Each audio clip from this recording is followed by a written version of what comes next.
Hello students. So today's topic is nature of matter. इससे पहले हमने बेसिक कंसेप्ट ऑफ केमिस्ट्री, उसमें chemistry क्या है, scope of chemistry, importance of chemistry and limitations of demerits of chemistry, ये हमने किया था। आज का जो टॉपिक है वो है आपके पास नेचर ऑफ मैटर। ठीक है, that means classification of matter. सबसे पहले हम बात करें यूनिवर्स की, तो your universe is made up of two things. जो यूनिवर्स है आपका वो दो चीजों से मिलकर बना है। First one is your matter and second one is energy. ठीक है, जो हमारा आज का टॉपिक है वो मैटर से रिलेटेड है। दो चीजों से मिलकर हमारा यूनिवर्स बना है, मैटर एंड एनर्जी। ठीक है, तो पहले मैटर की बात करते हैं। Matter means anything that occupies space and possesses mass and can be felt by one or more of our senses. That means ऐसी कोई भी चीज जो जगह घेर रही हो और उसका मास हो। ठीक है, और जो हमारी 5 सेंसेस हैं, उन 5 सेंसेस में से कोई भी एक सेंस उसको आसानी से फेल्ट करे, तो उस चीज को हम क्या बोलेंगे, मैटर। ठीक है, अब वो 5 सेंसेस कौन कौन सी हैं? साइट देखना, टच छूना, हेयरिंग सुनना, टेस्ट स्वाद, स्मेलिंग स्मेल करना। ये 5 सेंसेस है। अगर इन 5 सेंसेस में से कोई भी एक सेंस उसको फेल्ट कर रही है, उसको ऑब्जर्व कर रही है और उसका मास हो और साथ में वो जगह घेरे, तो उसको हम बोलेंगे मैटर। ठीक है, अब एक चीज यहां पे और आती है, मास। एनीथिंग दैट ऑक्युपाइज स्पेस, जगह घेर रही है और साथ में क्या है, उसका मास। एक चीज और ध्यान में रखेंगे, मैटर कैन बी सीन। जो मैटर है उसको हम आसानी से देख सकते हैं। ठीक है, वही बात है कि साइट उसको कर रहे हैं तो उसको हम आसानी से देख सकते हैं। अब यहां पे मैं बात करूंगा मास की, कि मास है क्या। ठीक है, mass means total material inside the body. जिस भी पर्टिकुलर मैं मैटर की बात कर रहा हूं, उस मैटर के अंदर टोटल मटेरियल कितना है। जैसे suppose this is your duster, ये डस्टर है। अब डस्टर्स क्या है, मैटर है, ये जगह भी घेर रहा है। ठीक है, इसका मास भी है और हमारी जो 5 सेंसेस है वो उसको ऑब्जर्व भी कर रही है। ठीक है, तो इस डस्टर को बनने में कितना मटेरियल लगा, कंपोजिशंस क्या है इसकी। ठीक है, वो डिफरेंट हो सकती है, that varies from matter to matter. तो ये जो टोटल मटेरियल है दैट इज कॉल्ड मास। इसको बनने में कितना मटेरियल लगा, वो क्या होगा, उसका मास। ठीक है, अब उसके बाद बात करते हैं एनर्जी। एनर्जी जो है, energy can not be seen. Energy को हम देख नहीं सकते हैं। ठीक है, so energy can be felt in the form of either heat, light and electricity. जो एनर्जी है हम उसको सिर्फ महसूस ही कर सकते हैं, in the form of heat, in the form of light and in the form of electricity. और ये जो एनर्जी है वो एक फॉर्म से दूसरी फॉर्म में इजिली कन्वर्ट हो जाती है। ठीक है, तो ये तो बात थी यूनिवर्स की, मैटर की एंड एनर्जी की। अब हम बात करेंगे nature of matter. Nature of matter में आपके पास आएगा physical classification and chemical classification. Next है बेटा nature of matter. So nature of matters में आएगा classification of matter. So we can classify your matters into 2 categories. First one is physical classification and second one is chemical classification. ठीक है, जो physical classification है that depends upon the state of matter. ये matter की state के ऊपर depend करेगी। And chemical classification depends upon the compositions, उस मटेरियल की कंपोजिशंस क्या है। ठीक है, तो पहले हम फिजिकल क्लासिफिकेशंस की बात करेंगे। फिजिकल क्लासिफिकेशन में सबसे पहले आता है आपके पास सॉलिड स्टेट, फिर लिक्विड स्टेट और फिर आपके पास गैसियस स्टेट। आपने पहले भी पढ़ रखा होगा ये। अब ये जो सॉलिड, लिक्विड और गैसेस है, ठीक है, इनकी जो क्लासिफिकेशंस करते हैं वो करते हैं हम in terms of volume and in terms of shape, कि उसका वॉल्यूम क्या है और उसकी शेप क्या है। तो अगर मैं सॉलिड स्टेट की बात करूं कि solid possess definite volume and definite shape. जो आपके पास सॉलिड होगा उसका वॉल्यूम भी डेफिनेट होगा और आपके पास शेप भी डेफिनेट होगी। दैट मीन्स फिक्स अरेंजमेंट होगा and they can not be compressed on applying pressure. ठीक है, जो सॉलिड स्टेट है अगर हम उसके ऊपर कोई एक्सटर्नल प्रेशर अप्लाई करेंगे तो उस कंडीशंस में भी क्या होगा, वो कंप्रेस नहीं होगी। क्यों? क्योंकि वॉल्यूम फिक्स है, शेप फिक्स है और जो अरेंजमेंट है कंस्टिट्यूएंट पार्टिकल्स का वो क्या है, एक फिक्स है, क्लोजली पैक्ड है, पार्टिकल्स है वो बिल्कुल क्लोजली पैक्ड है। ठीक है, फॉर एग्जाम्पल मेटल्स आ गया, वुड आ गई, ब्रिक्स आ गया, एक्सेट्रा। ये एग्जाम्पल है किसके, सॉलिड स्टेट के। अब सेकेंड हम बात करते हैं लिक्विड स्टेट की। अब लिक्विड स्टेट में क्या होगा, liquid possess definite volume but not definite shape. That means volume तो डेफिनेट होगा लेकिन शेप आपके पास डेफिनेट नहीं होगी। ठीक है, जैसे सिंपल सा एग्जांपल है, आप कोल्ड ड्रिंक्स लेते हो, ठीक है, तो अलग अलग ब्रांड है हमारे पास, तो अलग अलग ब्रांड्स की जो बॉटल आती है वो अलग अलग शेप्स की आती है। ठीक है, लेकिन वॉल्यूम सभी में क्या होता है, फिक्स होता है। अगर 1 लीटर लिखा हुआ तो सभी में 1 लीटर होगा। ठीक है, वॉल्यूम फिक्स हो गया, लेकिन शेप जो है वो फिक्स नहीं होती है। That means liquid can take the shape of vessels in which they kept. Liquid उसी वेसल्स की, उसी कंटेनर की शेप को एक्वायर कर लेगा जिसमें हम उसको रखते हैं। ठीक है, दैट मीन्स उसकी जो शेप है वो डेफिनेट नहीं है, शेप फिक्स नहीं होगी। They acquire the shape of container, for example water, milk, oil, alcohol etcetera. ठीक है, ये आपके पास हो गए लिक्विड्स। अब बात करते हैं गैसियस स्टेट। अब गैसियस स्टेट क्या है, ये gas does not have either definite volume और डेफिनेट शेप। गैस में आपके पास ना तो वॉल्यूम डेफिनेट होगा ना ही आपके पास शेप डेफिनेट होगा। ठीक है, they fill the whole container. Gases के लिए एक और चीज है, ये जिस भी कंटेनर्स में जाएंगी उस कंटेनर्स को पूरा भरेंगे। जैसे आपके पास suppose we have a empty bottle, हमारे पास कोई खाली बॉटल है तो देखने में तो वो खाली है, but that bottle is completely filled with air, वो एयर के साथ कंप्लीटली भरी हुई है। For example air, oxygen, nitrogen etcetera. ये एग्जाम्पल है हमारे पास किसके, गैसियस के। ठीक है, एक चीज यहां पे और आती है, difference between gas and vapour. कई बार कंफ्यूजन हो जाता है इसमें कि गैस और वेपर्स क्या, हम बोलते हैं एक ही चीज है लेकिन एक चीज नहीं है। गैस जो है that is gas at normal temperature, जो ऑर्डिनरी रूम टेम्परेचर है उसके ऊपर गैस हमेशा गैस की फॉर्म में ही होगी।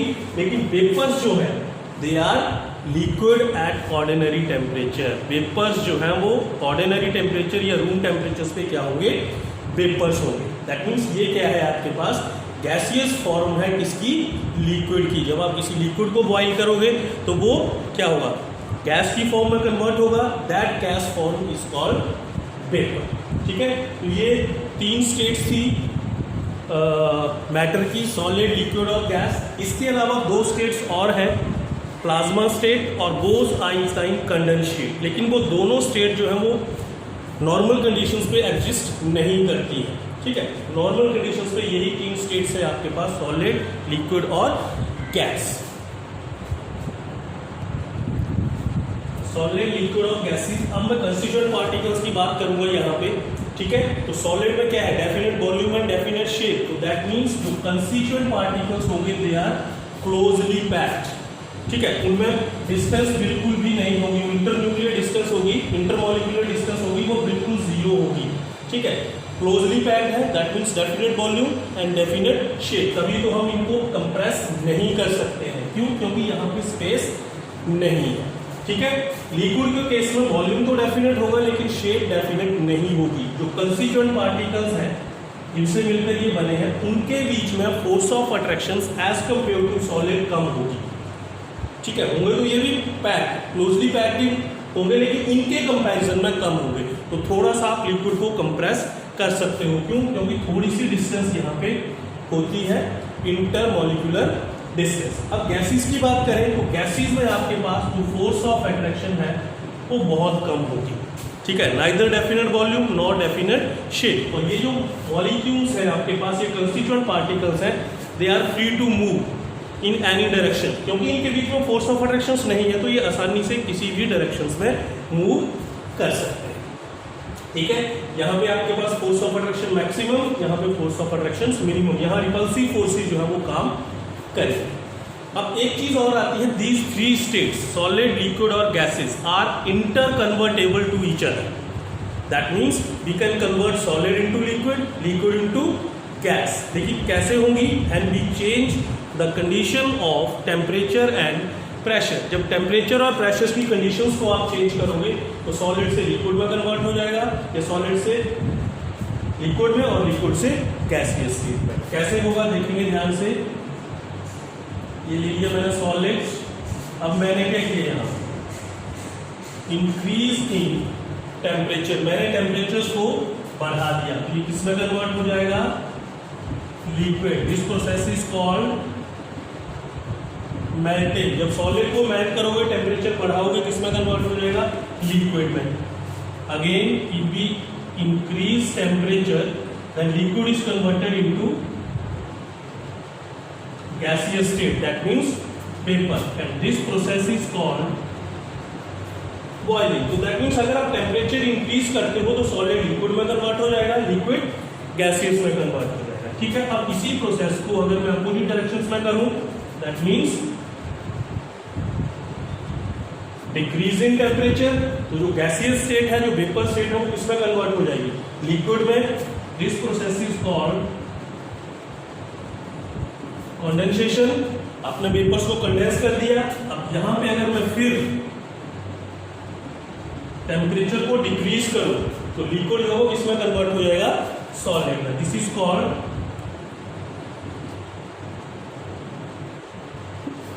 फ्रीजिंग। ठीक है, तो दैट मीन्स अगर मैं टेम्परेचर की कंडीशंस को चेंज करता हूं तो सॉलिड लिक्विड गैस आपस में क्या होंगे कन्वर्ट हो जाएंगे। अब उसके बाद कुछ सॉलिड्स आपके पास ऐसे हैं जैसे अमोनियम क्लोराइड है, कैम्फर है, नेफ्थलीन है एक्सेट्रा। जब हम उस सॉलिड्स को हीट करते हैं तो वो सॉलिड डायरेक्टली गैस में कन्वर्ट हो जाता है। जब सॉलिड्स का टेम्परेचर बढ़ाओगे, कुछ ही सॉलिड्स है, सभी नहीं है, सॉलिड से किसमें कन्वर्ट हो जाएगा गैसियस में, तो उस प्रोसेस को बोलेंगे सब्लिमेशन। ठीक है, और इन द अपोजिट डायरेक्शंस अगर मैं उस गैस को ठंडा करूं, ठीक है, तब भी वो किसमें कन्वर्ट हो जाएगा सॉलिड में। दैट मीन्स वो लिक्विड स्टेट में कन्वर्ट नहीं होते हैं। कुछ ही सॉलिड्स हैं, जनरली क्या होगा सॉलिड पहले लिक्विड में कन्वर्ट होगा, फिर लिक्विड गैस में कन्वर्ट होगा, वेपर स्टेट में कन्वर्ट होगा। लेकिन कुछ सॉलिड्स हैं जो डायरेक्टली आपके पास गैसियस स्टेट में कन्वर्ट हो जाते हैं। ठीक है, तो ये आपके पास क्या थी physical classification, how we can classify your matter physically. Physically means हम बाहर से देख के कैसे बता सकते हैं, तो सॉलिड लिक्विड और गैस को आप जनरली बाहर से ऑब्जर्व करके फिजिक को देखकर ही उसको क्लासीफाई आप कर सकते हैं। उसके बाद नेक्स्ट आता है केमिकल क्लासिफिकेशन। जो केमिकल क्लासिफिकेशन है that depends upon composition of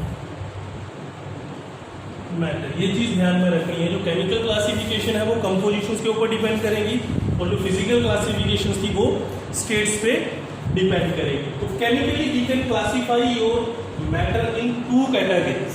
first one is pure substance and second one is impure substance और मिक्सचर। ठीक है, दो कैटेगरी में हम इसको कैटेगराइज कर सकते हैं, प्योर सब्सटेंस एंड मिक्सचर और इम्प्योर सब्सटेंस। तो पहले हम प्योर सब्सटेंस की बात करेंगे। Pure substance a single substance which is made up of only one kind of particles and can not be separated by any physical method. एक ऐसा single substance जो केवल एक ही तरह के पार्टिकल से मिलकर बना हो और उसको हम सेपरेट ना कर सके किसी भी फिजिकल मेथड से, तो उस सब्सटेंस को हम क्या बोलेंगे प्योर सब्सटेंस, जिसमें केवल एक ही तरह के पार्टिकल्स आपके पास हो। जो कंस्टिट्यूएंट पार्टिकल्स होंगे, केमिस्ट्री में अगर कंस्टिट्यूएंट पार्टिकल्स की बात करें तो या तो एटम्स होंगे या मॉलिक्यूल्स होंगे या आइंस होंगे। तो ऐसा सब्सटेंस जो एक ही तरह के एटम से मिलकर बना हो या एक ही तरह के मॉलिक्यूल से मिलकर बना हो या फिर एक ही तरह के आयन से मिलकर बना हो, तो उसको हम क्या बोलेंगे प्योर सब्सटेंस। ठीक है, ये जो प्योर सब्सटेंस है ये भी आपके पास दो टाइप्स के हैं। पूरी केमिस्ट्री में आपके पास दो ही सब्सटेंस ऐसे हैं जो प्योर फॉर्म में एग्जिस्ट करते हैं। First one is your elements, ठीक है, and second one is your compounds. यही दो सब्सटेंस हैं जो प्योर फॉर्म में एग्जिस्ट करते हैं। ठीक है, एलिमेंट्स आपको पता है, कंपाउंड्स आपको पता है। एलिमेंट्स क्या है देखो, the simplest form of the pure substance which is made up of only one kinds of atoms or molecules and neither be broken or built from simple substance. That means element क्या है, purest form है which is made up of only one kind of atom और molecules. वो depend करेगा elements के natures के ऊपर कि एलिमेंट कैसा है, ठीक है। अगर वो मोनोएटॉमिक फॉर्म में है, एक ही एटम है, तो उसका जो स्मॉलेस्ट पार्टिकल्स होगा वो एटम्स होंगे। अगर वो डायटोमिक फॉर्म में है, टेट्राटोमिक फॉर्म में है, या आपके पास पॉलीएटॉमिक फॉर्म में है, तो आपके पास जो वन काइंड ऑफ पार्टिकल्स होंगे वो मॉलिक्यूल्स होंगे। एंड नाइदर बी ब्रोकन और build from the simple substance, ना तो उनको हम सिंपल सब्सटेंस से बना सकते हैं और ना ही उसको ब्रेक कर सकते हैं। जैसे मैंने लिख दिया यहाँ पे सोडियम, ठीक है।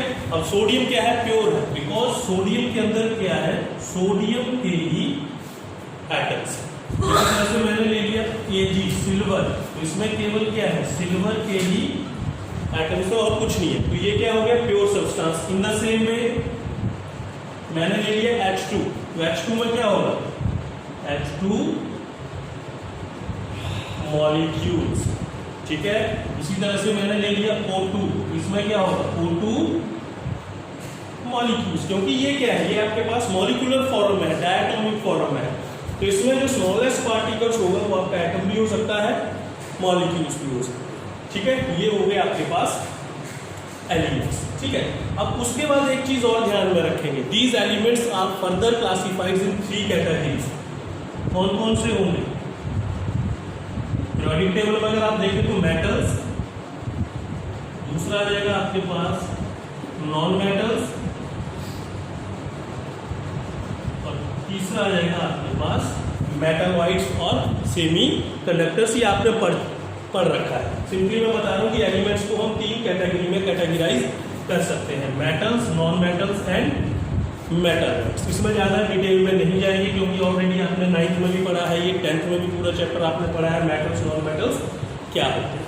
अब बात करते हैं कंपाउंड्स, ठीक है। अब कंपाउंड कैसे बनता है, कंपाउंड बनता है बाय द कॉम्बिनेशन ऑफ 2 और मोर एलिमेंट्स। जब 2 या 2 से ज़्यादा एलिमेंट्स को मैं कंबाइन करूं तब मेरे पास कंपाउंड बनेगा, लेकिन उसको कंबाइन कैसे करना है, इन फिक्स प्रोपोर्शन बाय मास। जो एलिमेंट्स की मास की जो रेशो होगी वो आपके पास क्या होगी, फिक्स होगी। Compound is form by the union of 2 और more elements in fix proportion by mass. Compound is made up of only one kind of molecules. जो कंपाउंड के जो आपके पास सिंपलेस्ट पार्टिकल्स होगा या वन काइंड ऑफ पार्टिकल्स होगा वो क्या होंगे, मॉलिक्यूल्स होंगे, ठीक है। तो दैट मीन्स 2 या 2 से ज्यादा एलिमेंट जब कंबाइन करेंगे तो आपके पास क्या बनेगा, कंपाउंड बनेगा, लेकिन किस रेशो में, फिक्स प्रोपोर्शन बाय मास। अब देखो मैं एग्जांपल लेता हूं, यहाँ पे C+O2, then we have CO2। Carbon क्या है, एलिमेंट, ऑक्सीजन क्या है, एलिमेंट, दोनों एलिमेंट कंबाइन कर रहे हैं और आपके पास क्या बना, CO2 कंपाउंड, CO2 कंपाउंड बना। और इसका जो स्मॉलेस्ट पार्टिकल्स होगा या वन काइंड ऑफ पार्टिकल्स होंगे वो क्या होंगे, molecules, one kind of molecules. अब मैंने बात की फिक्स प्रोपोर्शन बाय मास, ठीक है। अब यहाँ पे कार्बन का एटॉमिक मास है 12, पढ़ा है आपने 9th और 10th में, 11th में भी बताएंगे। ऑक्सीजन का होता है 16, लेकिन यहाँ पे ऑक्सीजन कितनी है, 2 × 16 32, दैट मीन्स 12 रेशियो 32। अगर सिंपल फॉर्म में करूं तो ये बन जाएगा 3:8। दैट मीन्स जब मैं कार्बन और ऑक्सीजन को 3:8 बाई मास मैं कंबाइन करूंगा तब मेरे पास जाके कार्बन डाइऑक्साइड जो है वो बनेगी। That means 3 gram of carbon when combined with 8 gram of oxygen, then we have 1 gram of CO2। 3 ग्राम में अगर कार्बन लूँ, 8 ग्राम में अगर ऑक्सीजन लूँ, तब जाके मेरे पास 1 ग्राम CO2 जो है वो बनेगी। अगर रेशो आपने ये प्रोपोर्शन है ये आपने क्या किया, चेंज कर दिया, तो क्या होगा आपके पास उस कंडीशंस में मॉलिक्यूल या कंपाउंड जो है वो नहीं बनेगा। तो रेशो जो है वो क्या होनी चाहिए, फिक्स होनी चाहिए। कोई भी आपके पास कंपाउंड, उसके बाद ये जो कंपाउंड्स हैं ये भी आगे 2 टाइप्स के हैं, ऑर्गेनिक कंपाउंड्स, ठीक है, और दूसरा है आपके पास इनऑर्गेनिक कंपाउंड्स। ठीक है, दो तरह के कंपाउंड्स हमारे पास होते हैं, ऑर्गेनिक कंपाउंड्स और इनऑर्गेनिक कंपाउंड। ऑर्गेनिक कंपाउंड्स क्या होते हैं? Those compounds which are obtained from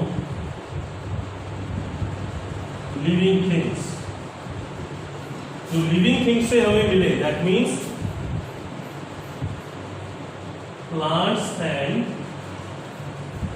animals. जो कंपाउंड्स हमें प्लांट्स और एनिमल्स से डायरेक्टली और इनडायरेक्टली आपको मिले, उनको हम बोलेंगे ऑर्गेनिक कंपाउंड्स। ठीक है, और इन कंपाउंड्स को जो डील करेगी that is called organic chemistry. ये हम पहले भी कर चुके हैं। ऑर्गेनिक केमिस्ट्री ऑर्गेनिक कंपाउंड्स को डील करेगी, और ऑर्गेनिक कंपाउंड्स कहाँ से आएंगे?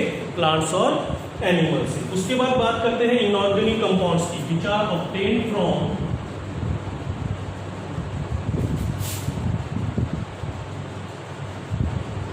Non living things. ठीक है, नॉन लिविंग थिंग्स से मिले, जैसे आपके पास रॉक्स हैं, मिनरल्स है, ठीक है, सी वाटर है। इनसे अगर आपके पास कंपाउंड्स मिलते हैं तो उनको हम क्या बोलेंगे? Inorganic compounds. ठीक है, और इन इनऑर्गेनिक कंपाउंड्स को जो डील करती है that is called inorganic chemistry. ठीक है, तो ये हो गया ऑर्गेनिक कंपाउंड्स, और ये आपके पास इनऑर्गेनिक कंपाउंड। सेकेंड आता है इसमें केमिकल क्लासिफिकेशन में। सेकेंड जो है आपके पास मिक्सचर और इम्प्योर सब्सटेंस, मिक्सचर्स भी बोल सकते हैं और साथ में आप इम्प्योर सब्सटेंस भी बोल सकते हैं। अब इम्प्योर सब्सटेंस के मिक्सचर्स में क्या होगा? मिक्सचर कैसे बनेगा? By the combination of two और मोर एलिमेंट्स और compounds in any proportion by mass. Mass की कोई भी रेशो हो सकती है, आपने उसको कंबाइन कर दिया, but they are not chemically combined. Chemically वो कंबाइंड नहीं होंगे। दैट मीन्स जो कंस्टिट्यूएंट पार्टिकल्स हैं वो अपनी आइडेंटिटी को लूज नहीं करेंगे, जैसे हैं वैसे ही आपके पास रहेंगे, वो अपनी आइडेंटिटी को लूज नहीं करेंगे। कंपाउंड जब भी बनेगा तो कंपाउंड में जब एलिमेंट्स कंबाइन करते हैं तो वो अपनी आइडेंटिटी को लूज करते हैं। जैसे मैंने कार्बन और ऑक्सीजन का एग्जांपल लिया था, तो पहले कार्बन और ऑक्सीजन, ठीक है, अलग अलग थे, उनकी प्रॉपर्टीज अलग थी, लेकिन जब कंबाइन कर गए तो कार्बन डाइऑक्साइड बना, और अब कार्बन डाइऑक्साइड में केवल कार्बन डाइऑक्साइड की ही प्रॉपर्टीज होगी, कार्बन और ऑक्सीजन की नहीं होगी। तो यहाँ पे आइडेंटिटी लूज नहीं होगी, लेकिन कंपाउंड में आइडेंटिटी जो है वो आपकी लूज होगी। Now these mixtures are of two types, homogeneous mixture and heterogeneous mixture. Homogeneous दो वर्ड से मिलकर बना, होमो प्लस जीनियस। होमो होता है सेम और जीनियस होता है फेज। तो that means after the combinations all the constituent particles are in same phase. वो हमेशा सेम फेज में ही रहेंगे। ठीक है, पहले अलग अलग फेज हो सकता है, लेकिन बाद में आपके पास फेज जो है वो एक ही रहेगा। If it has a homogeneous mixture is that mixture if it has uniform composition throughout and there are no clear boundary of separation between the constituent particles। that means uniform composition, so आपने mix किया तो वो uniformly mix हो and there is no boundary of separation between the constituent particles। जो भी constituent particles है उनमें आपके पास क्या होगा? separation नहीं होगी। देखो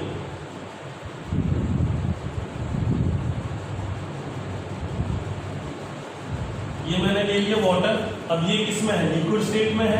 अब इसमें मैंने डाल दिया शुगर। ठीक है, अब शुगर किसमें है? सॉलिड फॉर्म में है। तो पहले तो दोनों की स्टेट अलग अलग थी। ठीक है, अब जब दोनों को मिक्स कर दिया, ठीक है, तो अब मेरे पास क्या बन गया? ये बन गया मेरे पास मिक्सचर। ठीक है, कौन सा बना? होमोजीनियस। जब शुगर और वाटर को आपने मिला दिया तो मिलने के बाद जो आपके पास सॉल्यूशंस बना उसमें क्या था? शुगर और वाटर दोनों सेम फेज में थे, दोनों लिक्विड फेज में थे। अब शुगर वहां पे सॉलिड फॉर्म में नहीं है, वो उसमें डिसॉल्व हो गई और यूनिफॉर्म कंपोजिशन, सॉल्यूशन यहाँ से भी उतना ही मीठा है ऊपर से और नीचे से भी उतना ही मीठा है। दैट मीन्स वो कंप्लीटली डिसॉल्व हो गए, कंप्लीटली इंटरमिक्स हो गए। ठीक है, and there is no boundary of separation. अब आप शुगर और वाटर में सेपरेशंस नहीं कर सकते हैं कि शुगर कहाँ पे है और आपके पास वाटर कहाँ पे है। तो ये हो गया आपके पास होमोजीनियस। ठीक है, and these homogeneous mixtures are also called solution, इनको आप क्या बोलते हैं, सॉल्यूशंस। एग्जांपल आ गया आपके पास, sugar in water, salt in water, ठीक है। तो ये सारे के सारे एग्जांपल किसके आएंगे, होमोजेनियस।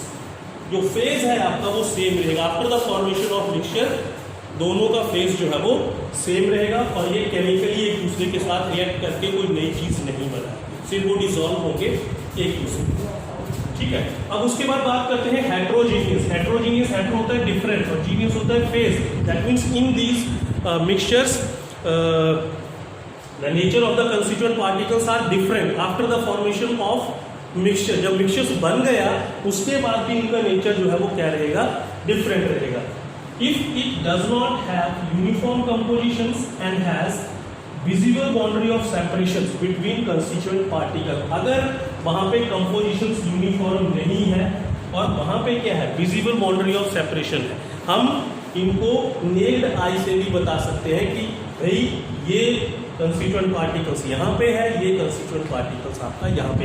ऐसा नहीं था पहले, तो हमें पता था इसमें शुगर और वाटर अलग अलग है, लेकिन मिक्स हो गए तो उसमें हम ये नहीं बता सकते कि यहाँ पे शुगर है, यहाँ पे वाटर है, ठीक है। तो यहाँ पे क्या होगा, बाउंड्री ऑफ सेपरेशन होगी। फॉर एग्जांपल देखना ध्यान से, अब ये ले लिया मैंने वाटर और यहाँ पे मैंने डाल दी सैंड, ठीक है। अब देखो ये क्या था, सॉलिड फॉर्म में है और ये आपके पास लिक्विड फॉर्म में है। अब जब सैंड आपने डाली तो वो सैंड यहाँ पे नीचे जो है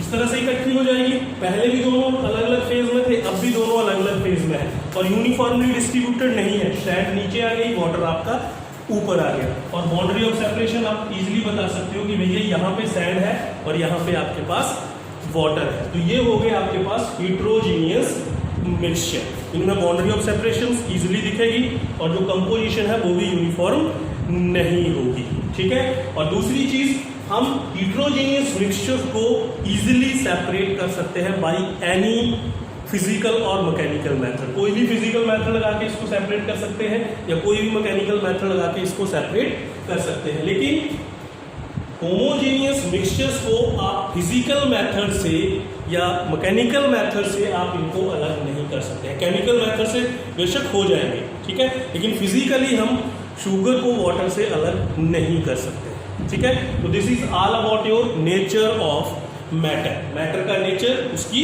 क्लासिफिकेशन। तो ये सारी चीजें हमने डिटेल में की। Thank you.